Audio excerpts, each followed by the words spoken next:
नमस्कार देशवासियों। आज मैं भारत के जाने माने पर्यावरणविद जो गंगा के निर्मलीकरण पर, उसके प्रदूषण पर आपका बहुत बड़ा योगदान और काम है, और बनारस हिंदू यूनिवर्सिटी के वनस्पति विज्ञान संकाय से आप अवकाश प्राप्त हमारे प्रोफेसर और भारत के जाने माने पर्यावरणविद के पास मैं आया हुआ हूँ। मैं आपको सीधे उनके पास ले चल रहा हूँ और आज की जो वर्तमान हालात हमारी गंगा माँ का है उस पर आपसे हम ज़रूर कुछ न कुछ जानना चाहेंगे, आपके लिए, देशवासियों के लिए। सर।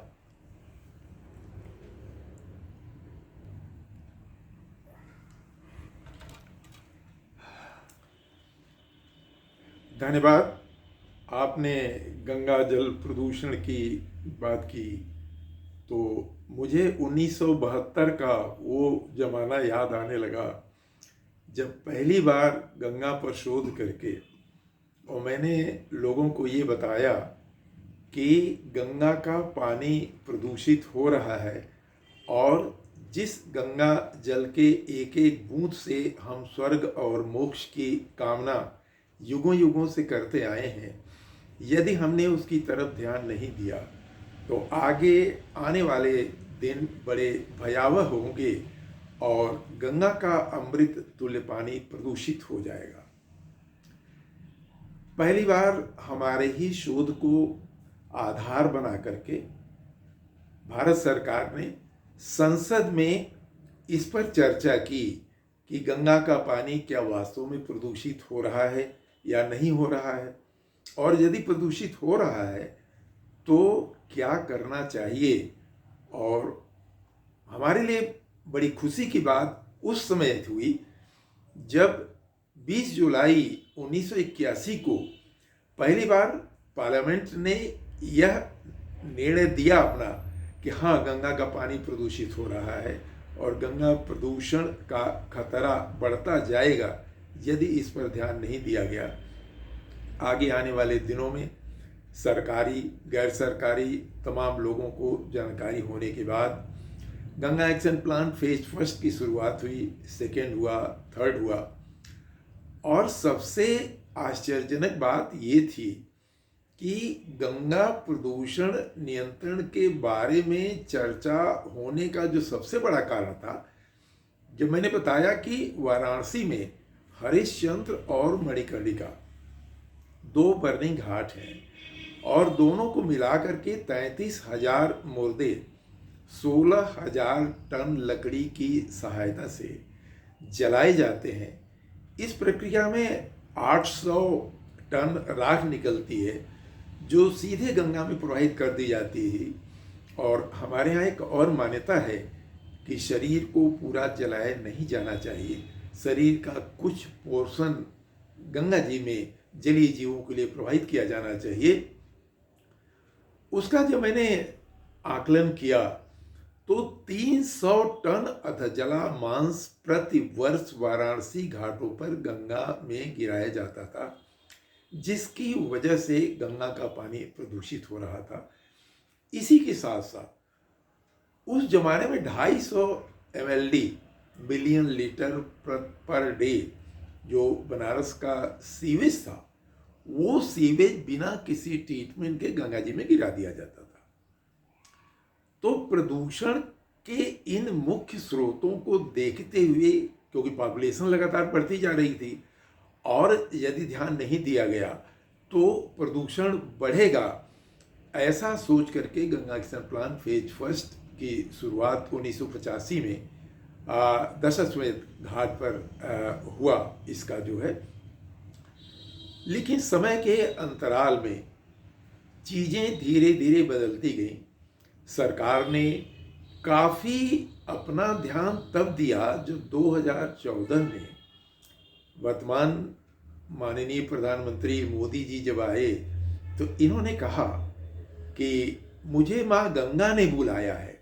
और माँ गंगा ने बुलाया है इतना उन्होंने जबानी नहीं कहा, उन्होंने गंगा मंत्रालय का निर्माण किया, उसके लिए अलग से फंड एलोकेशन किया। यद्यपि गंगा बेसिन अथॉरिटी में प्राइम मिनिस्टर की एडवाइजरी कमेटी में भी मैं एक एक्सपर्ट के रूप में काम कर रहा था उन दिनों।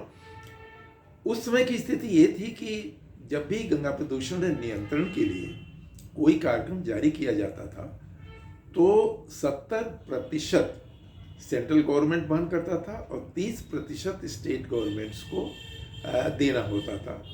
उस 30% के चक्कर में हमने देखा, जो हमारा व्यक्तिगत अनुभव है, कि कोई काम नहीं हो पा रहा था क्योंकि स्टेट्स का कहना था कि हमारे पास फंड अवेलेबल नहीं है।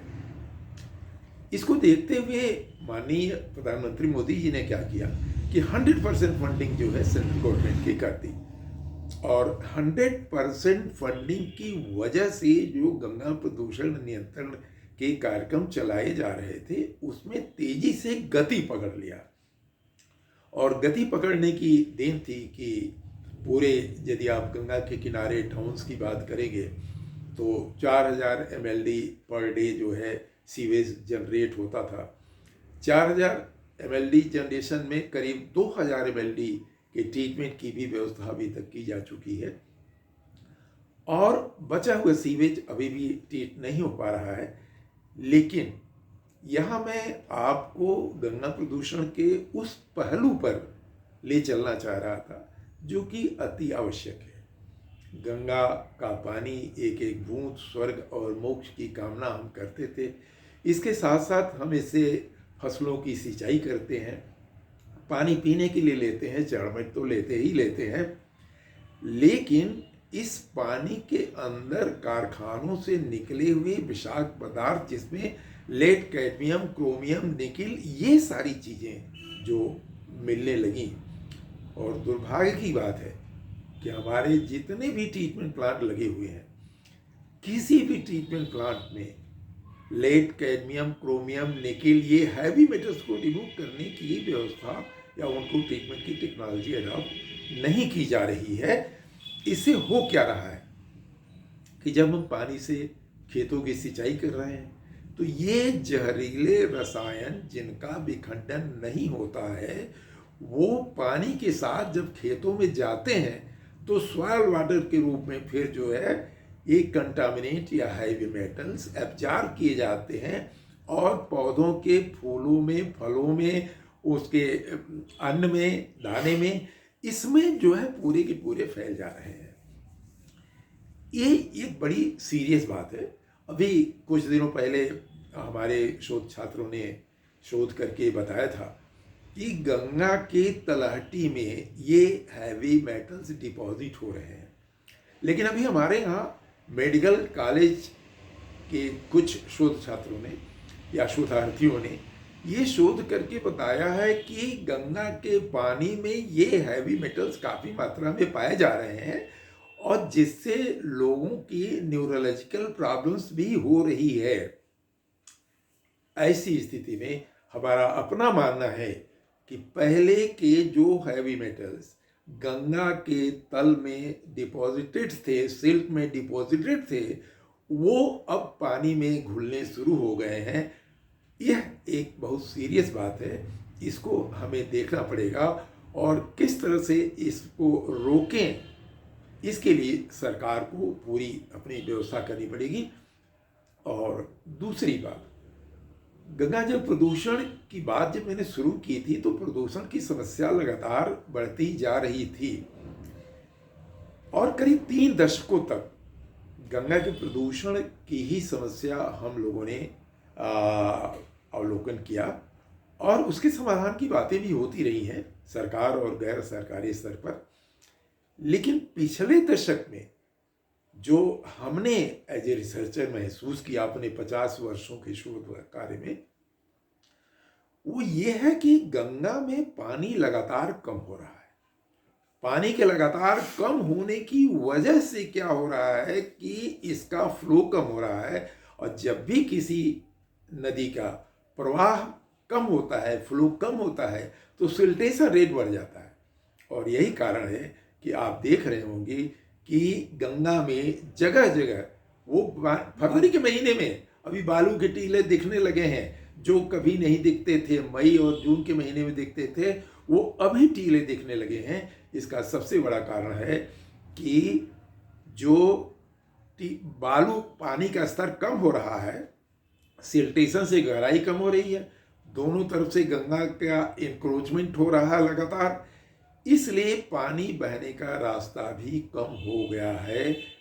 और अंत में आप साइंटिफिकली कहें तो उसका डाइल्यूशन फैक्टर एडवर्सली अफेक्टेड है, और डाइल्यूशन के एडवर्सली अफेक्टेड होने के कारण सरकार के तमाम प्रयास, जो कि प्रदूषकों की मात्रा को उन्होंने सीवेज से दूर करने की व्यवस्था ट्रीटमेंट प्लांट लगा लगा करके जगह जगह पर वो कर रहे हैं, थोड़ी मात्रा का भी सीवेज अभी आपको प्रदूषण कम नहीं होने दे रहा है। उसका कारण ये नहीं है कि काम नहीं हो रहा है, सरकार ने बहुत काम किए हैं, और लेकिन उसका रिजल्ट इसलिए नहीं मिल रहा है कि लगातार पानी कम हो रहा है और डाइल्यूशन फैक्टर एडवर्सली अफेक्टेड है। और इसी के लिए आज भी जब हम पानी की जांच करते हैं तो प्रदूषण के जो मापक हैं वो हाई इंडेक्स बता रहे हैं। अभी इसका पानी क्यों कम हो रहा है, इसके लिए हमने जो डिटेक्ट किया है वो 4 मुख्य कारण हैं। पहला कारण ये है कि उत्तराखंड में हमने जो पावर जनरेशन के बड़े बड़े जलाशय बना रखे हैं, उन जलाशयों में पानी रुक रहा है और सिर्फ बिजली पैदा करने के लिए टरबाइन से पानी दिया जा रहा है। तो टरबाइन चलाने के लिए जो पानी निकलता है वही गंगा में पुनः छोड़ा जा रहा है। तो एक तो इसकी वजह से पानी कम हो रहा है।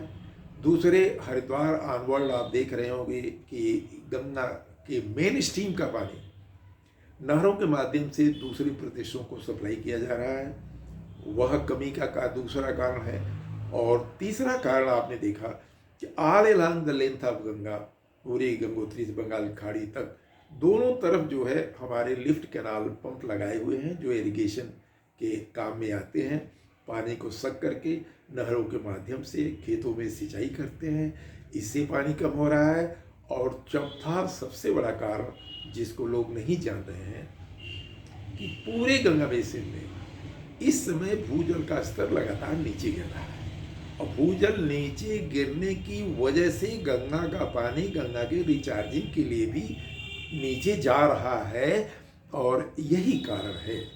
तो हमें अभी क्या करना होगा कि प्रदूषण नियंत्रण के अलावा जो सबसे बड़ा कारण है गंगा में लगातार पानी का कम होना, इसके लिए हमें निरंतर प्रयास करके योजनाओं को बनाना पड़ेगा। और इसके लिए हम एक राय देना चाहेंगे, वो ये कि क्योंकि धरती पर जो आपका पानी का मेन स्रोत जो है वो बरसात का पानी है, जो तमाम बरसात का पानी ड्रेनेज प्रॉपर न होने की वजह से वो सीधे बह के समुद्र में चला जाता है, उसको रोकने की व्यवस्था होनी चाहिए। तो रेन वाटर हार्वेस्टिंग और ग्राउंड वाटर रिचार्जिंग टेक्नोलॉजी को यदि हम प्रॉपर ढंग से इम्प्लीमेंट कर दें तो आगे आने वाले दिनों में इस समस्या का समाधान हो सकता है। बहुत बहुत धन्यवाद सर।